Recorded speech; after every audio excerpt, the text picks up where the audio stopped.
तुम्हारे अंदर ईर्ष्या नहीं आना चाहिए, तुम्हारे अंदर ये भाव होना चाहिए, अच्छा है सास छोटी को चाहेगी तो छोटी आगे बढ़ बढ़ कर काम कर लेगी, मेरे पास फुर्सत नहीं बच्चों को पढ़ाऊं कि कहां जाऊं। जितना भगवान ने दिया उसमें संतुष्टि हमारे भीतर होना चाहिए। गंगा मैया के हृदय में ईर्ष्या जागृत हो गई, थोड़ी सी ईर्ष्या गंगा के हृदय में आ गई। गंगा जी पहुंच गई सीधे भगवान ब्रह्मा जी के पास में। जब उन्होंने सुरभि के शरीर में सारे देवताओं को देखा तो 5 मिनट गंगा जी नहीं रुकी और सीधे ब्रह्मा जी के पास पहुंची, सीधे ब्रह्मा।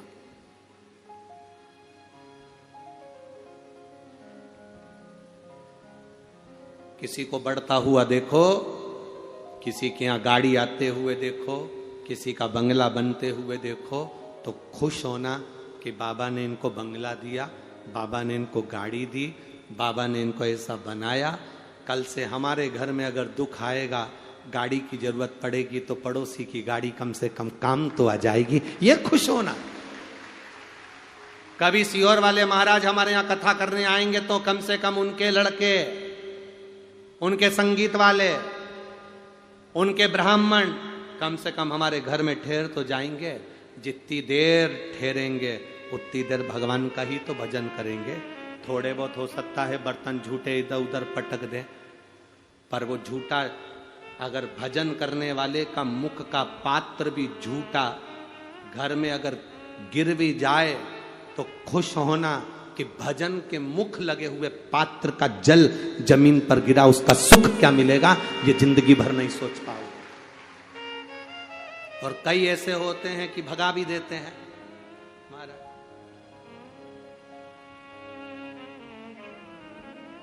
बड़ा बंगला और मकान होने से क्या होता है, हम नहीं झेल सकते तुमको, चलो जाओ यहां से, जो कथा करा रहा है उसके घर पहुंचो। कई ऐसे भी होते हैं।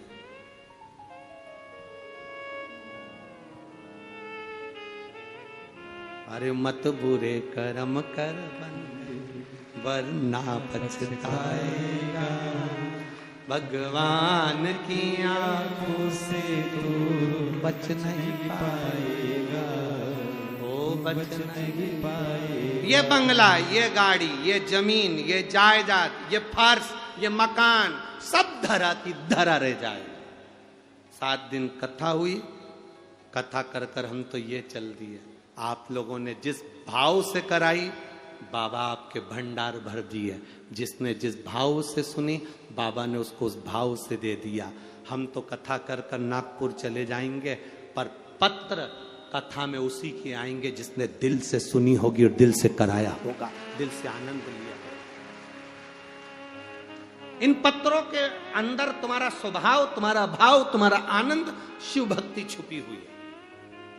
ईर्ष्या से कुछ नहीं। गाड़ी आए भगवान से कहना भगवान ऐसी कृपा करना, हमारे पड़ोसी की यहाँ गाड़ी आई ना, भगवान की कृपा हो जाए। पड़ोसी का मकान बड़ा बन जाए, अगली बार आए तो ब्राह्मण देवता यहीं ठहरे, भगवान का भजन यहीं हो, कीर्तन यहीं हो, संकीर्तन यहीं हो। ऐसी कृपा करना बाबा। मकान देना तो ऐसा देना कि 4 लोग मेरे मकान में आते रहें। घर देना तो ऐसा देना कि मेरे घर में मेरे मेहमान आते रहें। अतिथि देवो भव, भगवान ऐसे देना कि ये लोग आते रहें। आज पूरे कवड़िया गांव के छोटे छोटे घरों में भी लोग रह रहे हैं। आज पूरे कवड़िया गांव का घर पूरा पवित्र हो गए इन मेहमानों के आने से। आज तक इस गांव के अंदर ये 5-5, 10-10 लाख लोग, आज तक इस गांव के अंदर इतने लोग, इतने भक्त आज तक नहीं आए होंगे। जब इन भक्तों के चलने की, इस श्रोताओं के चलने की धूल जब उड़ती होगी, जिसके सिर पे पड़ती होगी उसका तो कल्याण वैसे ही हो जाता होगा। क्योंकि वो मुख से, शिव महापुराण के अंदर लिखा है श्री शिवाय नमस्तुभ्यम बोलने वाले के मुख का दर्शन कर लो तो 1000 अश्वमेध यज्ञ का फल मिल जाता है। तो श्री शिवाय नमस्तुभ्यम बोलकर जब ये इतने जाते होंगे, इनके चरण की जब धूल उड़ती होगी तो हमारे परिवार का और हमारा कल्याण और गांव का कल्याण तो वैसे ही हो जाए। शिव तत्व की प्राप्ति हो, भगवान शंकर के भजन की प्राप्ति हो। हमसे लोग पूछते हैं तुम्हारे कुबेरेश्वर धाम में शंकर जी बैठे नहीं है, तुम्हारे कुबेरेश्वर धाम में मंदिर में प्राण प्रतिष्ठा हुई नहीं है, तुम्हारे कुबेरेश्वर धाम में ऐसा क्या है?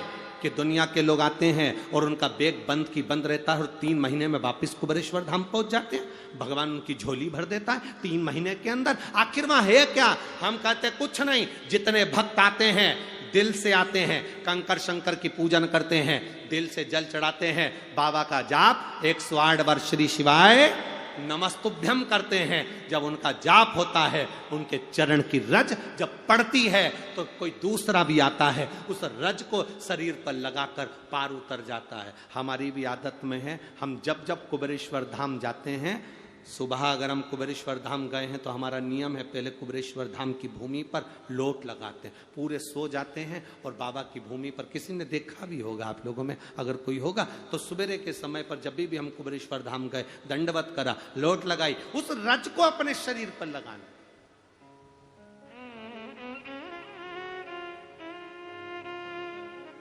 उस रज को अपने भीतर उतारना। साधारण है।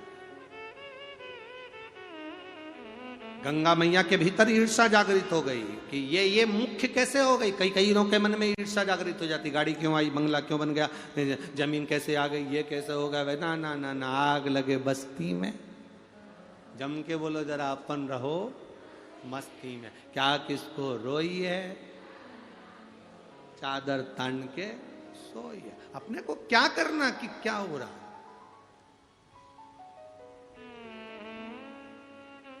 अभी थोड़े दिन बाद चुनाव आ जाएंगे, पूरे गांव नगर नगर शहर शहर में एक ही चर्चा चलेगी, ये पार्टी कि वो पार्टी, ये पार्टी कि वो पार्टी। तुम लोगों के मुख से निकलना चाहिए, हम तो शंकर की भक्ति वाले हैं, हमसे बात मत करो, शिव जी की आनंद भक्ति में डूबने वाले। व्यर्थ चर्चा क्यों करना।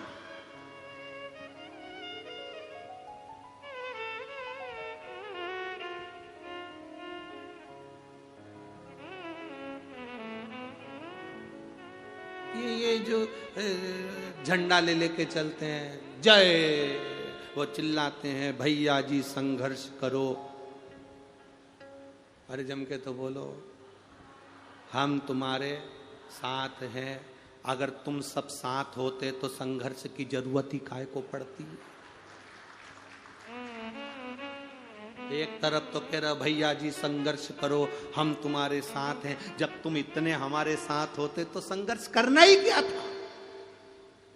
फिर बोलते ही नहीं कि संघर्ष करो, काहे का संघर्ष, हमें तो टेंशन मत लो, परंतु आवाज लगा रहे भैया जी संघर्ष करो, हम तुम्हारे साथ हैं। मतलब पक्का जितने बोल रहे हैं वो एक भी इसके साथ नहीं, पक्का ये चाहते हैं कि तुम संघर्ष करो, हम कुछ नहीं करेंगे। अरे भगवान की भक्ति करो रे दादा, सबके हाथ जोड़ोगे तो 5 साल के लिए कुर्सी मिलती है, परमात्मा के हाथ जोड़ोगे तो जिंदगी भर का सुख मिल जाता है। भगवान की अविरल भक्ति में जो सुख है वो सुख कहीं नहीं, भगवान के भजन में जो सुख है वो सुख कहीं नहीं, भक्ति में जो सुख होगा वो सुख कहां मिलेगा।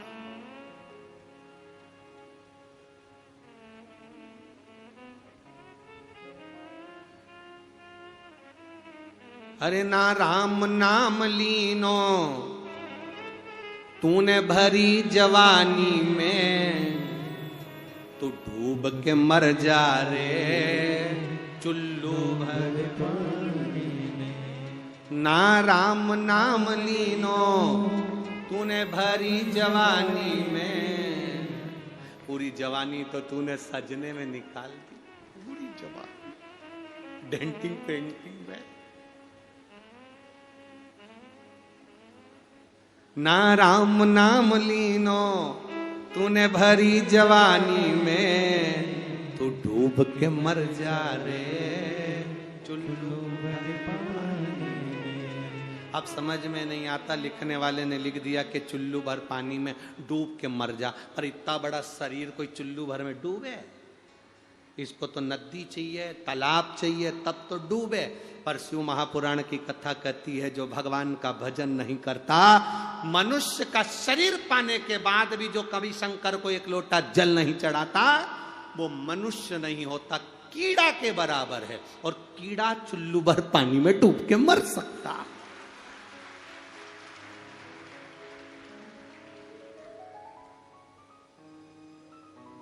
गंगा मैया के भीतर ईर्षा प्रकट हो गई।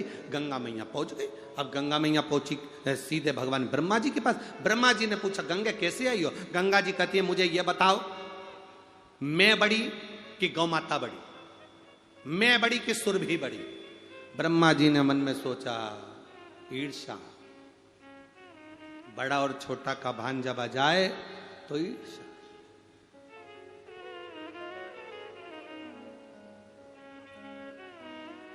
संत, साधु, गुरु, भगवान, माता, पिता कभी बड़े और छोटे होते हैं क्या? अरे बोलो तो जम के, होते हैं क्या? गुरु कभी बड़ा छोटा नहीं होता।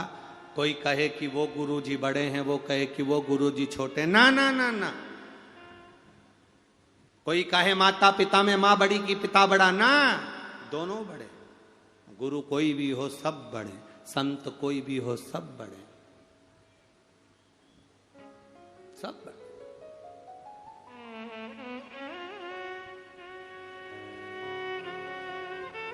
अरे भाई, पुलिस की वर्दी देखकर जैसे चोर भाग जाते हैं, उसी तरह शंकर की कथा सुनकर जाने वाले के सामने से पाप भाग जाता है, पाप भागता है। तो भाग रहा। गंगा जी ने कहा बताओ मैं बड़ी, गाय बड़ी कि गंगा बड़ी? ब्रह्मा जी ने कहा इसका उत्तर भगवान नारायण देंगे। नारायण के पास पहुंच गई गंगा मैया। नारायण ने पूछ लिया, भगवान विष्णु ने पूछा गंगा तुम यहां? गंगा जी बोली पहले बताओ कि मैं बड़ी कि गाय बड़ी? बोलो मैं बड़ी कि गैया मैया बड़ी? बोलो।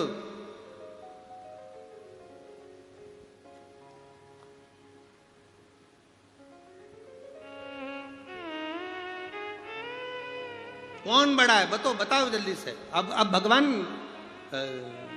आप लोगों से कोई पूछ ले, जैसे गंगा जी ने भगवान विष्णु से पूछा कि मैं बड़ी कि गैया बड़ी? चलो बोलो रे छत्तीसगढ़ वालों, गंगा बड़ी कि गाय बड़ी? गाय बड़ी। बहुत सुंदर बोले रे, तुमको नजर नहीं लग जाए? बिल्कुल सही बात है, एकदम सत्य, बिल्कुल सही है। बस यही सोच सही है। गंगा कह रही है कि मैं बड़ी कि गाय बड़ी?